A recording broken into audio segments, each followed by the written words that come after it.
Wallace is here from Fox News Sunday. Come on. Come on. Boy, that took a little urging. America's moderator. We played his walkout music. Should we tell him about the walkout music? For the president? You know how you like if you're going to go play. No, oh, yes, right. So our senior producer, is it okay in today's climate? Yeah. She calls him hot stuff. She has been calling me hot stuff for about 10 years. Yeah, yeah. Mrs. Soup was around then, too, so it's not like that. She's also married and has a child. Anyway, hot stuff from Donna Summer is what we play whenever you come into the studio. Well, I'd never actually heard that before. Well, because you're in Washington. When you're in Washington, we play a different song, but we can't talk about that. Tell us, if you win Florida, according to Trump's people, you win the presidency. Robbie Mook, Clinton's campaign manager, is sounding all kinds of confident down there, up 170,000 or something like that. They seem to think they're going to win Florida. If they do, will we call it early? Well, we're not going to call it until somebody has amassed 270 electoral votes. If he wins Florida, he doesn't win the presidency. I know. But if he loses Florida, it's over. It's over. And we won't say that on election night. But there's no way. The 29 electoral votes, the polls close there at 8 o'clock at night. If he loses Florida, there's no way he gets to 270. Yeah, you'd have to. And I think he agrees that, and that's why he's spending so much time there. Yeah, that's why he actually said that, or I wouldn't have made that leap without him. But they feel like they have the 4 battlegrounds there: Pennsylvania, Ohio, and New Hampshire. Well, North Carolina. North Carolina, that's what I meant. And one of those end states. They got to sweep that bunch. They don't have to sweep Pennsylvania, but if they don't get Pennsylvania, they got to get another state to make up for it, like Michigan or Wisconsin. They have to win Florida, and the polls close there at 8. They have to win North Carolina, 15 electoral votes. The polls close there at 7:30, and they have to win Ohio, and the polls close there at 8. So if they don't win any, if they don't win one of those states, they might be able to make up some way they could conceivably put the math together, but it becomes highly unlikely. This advantage in stumpers is noticeable. I mean, usually you would have former presidents and stuff, like he has the current president out there working for him. There's no Bushes out there for him, for Donald Trump. He doesn't really have his family. But the surrogate disadvantage or the disparity is enormous. I mean, it's basically Trump and Pence and the Trump family. And Hillary has got Rudy and Newt and Chris Christie. He's not having a good day. No, he's not having a good day. But, I mean, compared to the president and Michelle Obama and their ability to energize young people and the African-American vote, you've got William Jefferson Clinton. He's got some clout. Tim Kaine with Hispanics. No, there's no question that but in the end, I don't know that it makes a huge difference because in the end, you're not going in and saying, well, I really like that surrogate speech by Michelle Obama. Jay-Z was great. Yeah, that's right. You're gonna vote for the person you think should be the best president. Yeah. Has Bruno Mars gone out for either one of them? Because Bruno Mars has that new song, 24K. We like it a lot. This is the difference between you and me. I still like Uptown Funk.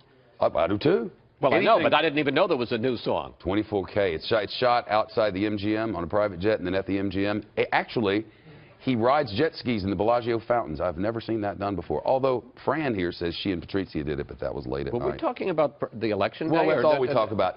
I can understand. I mean, first of all, I've always thought you had maybe a little bit of attention deficit, and with that screen, it would be like my 6-year-old grandson. I mean, there's no way he could focus. We had Bruno up there a little while ago dancing, riding the jet skis in the fountains. I'm now told I should talk to you about some of these polls before we have to go to the president. Okay. Call for polls, FS1, RCP, Florida. This is the Real Clear Politics average of the polls in Florida. Florida's always close, but he's up, what is it? He's up by 1.2. He is up over her by 1.2%. Well, it's within the margin of error, and I will say that Clinton's up. That's what I meant. Okay. It's in the margin. The early vote, I mean, RCP one of the things that we got to get used to, and you probably are more used to it than I do, it used to be Election Day was the day that people go to the polls. Yeah. Election Day is the day that Americans stop going to the polls and voting. Robbie Mook, we just talked about him, Clinton's campaign manager, said he expects 40% of all American votes will have been cast before we get to Election Day. 40%. And right now, there's a huge Hispanic turnout in Florida, and not unreasonably, they think that's going heavily for Clinton. So you bank votes now, and then you can focus, particularly Clinton, who's got a great ground machine, you can focus on what's going to happen, you know, and getting the rest of the vote out and maybe lower propensity voters to go out on Election Day. It really is a big advantage. North Carolina, she's up by 2 points. Again, this is the Real Clear Politics average, so we don't consider there to be a margin of error on this because it's the average of all of them. We say this is what it is, and you're leading by 2 in North Carolina. That's not much a pad. No, it's not much pad, but again, this is a must-have state for Trump and not a must-have state for Clinton. Arizona next. All right, full screen 4. Trump up by exactly 4 points in Arizona. Well, I think the last time that a Democrat won Arizona may have been Bill Clinton in 1996. Right. This is a reliably Republican red state. You know, there's some states, swing states, that Trump has to win. He's also got to hold serve, if you will, in reliably red states. Utah, Georgia, Arizona. He loses any of those, he's in a world of trouble. He was in a little bit of trouble for a while to the independent candidate there, but Trump has surged in Utah since, and he has what appears to be a comfortable lead. Right. Arizona, though, so many more Hispanics living there, 30% more than the last time we voted for the presidency, 30% more. No, the Hispanic voters could be the key in this election, and obviously Trump's comments, starting from the day he announced, were very striking and strident on when it came to Hispanics, and this could be payback time. If they don't decide this one, they'll decide the next one. No, that's right. Because the demographics are flat changing. One more thing. RCP out of Pennsylvania. This is the Real Clear Politics average out of Pennsylvania. This would be one, if you're Trump and you could pick this off, it makes life a lot easier. But 20 electoral votes. They talk about it every cycle, but Republicans have a hard time in Pennsylvania. They've won it 6 straight elections, every time since 1992. I meant Democrats have a hard time. Yeah, the Democrats have won it 6 elections in a row.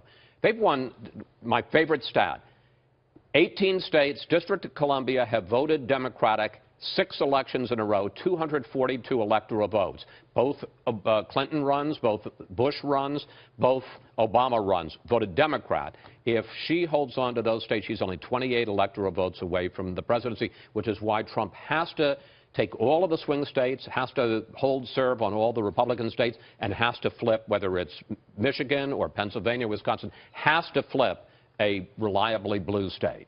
This Sunday, Fox News Sunday, will debut our brand new studio. We have 13 studios? 12 studios? We have a lot of studios. But this thing, it's the mother load of studios. This is the Starship Enterprise. This is good, and we're going to show it all off.